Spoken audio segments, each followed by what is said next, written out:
ceux qui dirigent l'agenda présidentiel devraient donc saisir dans cette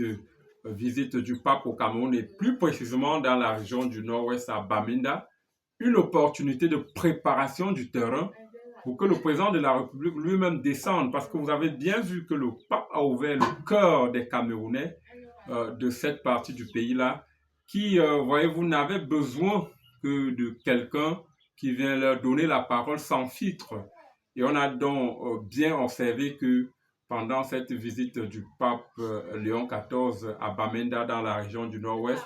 les cœurs se sont ouverts, les gens ont parlé avec beaucoup de liberté et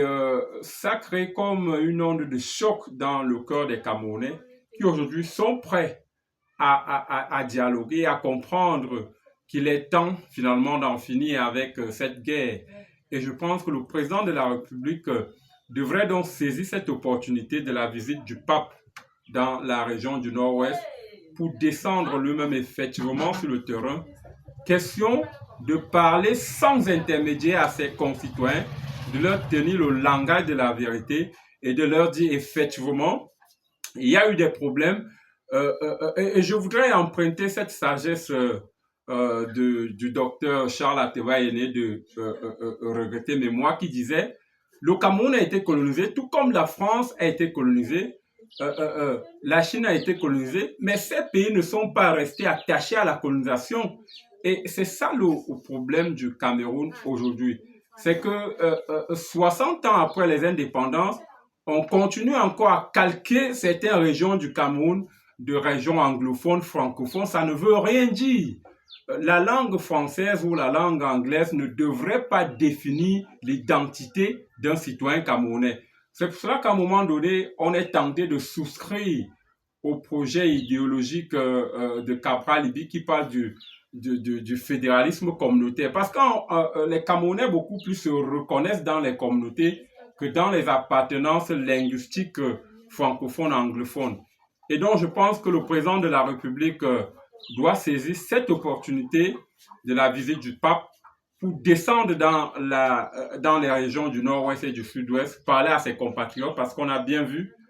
qu'avec l'arrivée et la venue du pape dans cette région, dans cette localité de Bamenda, les cœurs se sont ouverts. On a vu la tranquillité, l'accueil, l'enthousiasme, l'angoisse même autour de cet événement, des mamans, des papas et des jeunes qui se sont mobilisés massivement pour venir écouter le pape, pour venir voir qu'enfin quelqu'un est venu leur écouter. Donc, je pense que c'est une occasion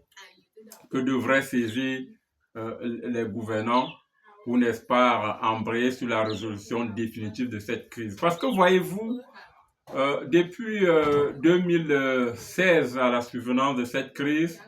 le président s'est rendu 2 fois dans le septentrion, qui est aussi jugé comme étant une zone criminogène. Donc, si le président, en 10 ans, est allé dans le septentrion 2 fois, sans qu'il ne soit jamais allé dans le nord-ouest et le sud-ouest, ça peut être considéré comme des calculs politiciennes et endurcir davantage les cœurs. Donc, je pense que le moment est venu pour le président de la République, son Excellence Paul Biya, d'envisager une descente dans ces régions-là et de parler à ses compatriotes sans filtre. Et je voudrais également attirer l'attention, si vous le permettez, l'attention des communicants du RDPC, parce que j'ai lu sur le compte de l'un des communicants du RDPC, Yves Abama, qui disait que ceux qui étaient contre la visite du pape commencent à jubiler. Donc, il faudrait que cette visite du pape s'inscrive strictement dans le cadre de la visite d'un médiateur de la paix, d'un homme de Dieu, et que certains ne cherchent pas à faire une sorte de récupération qui pourrait finalement conduire, qui pourrait saper tout le bien qu'on pouvait avoir derrière cette visite. Donc que les gens fassent taire leurs orgueils et qu'on laisse cet élan de solidarité, de cohésion nationale qui naît autour de cette visite produire les fruits escomptés à travers la symbolique de la relâche des colombes que le pape a fait à Bamenda.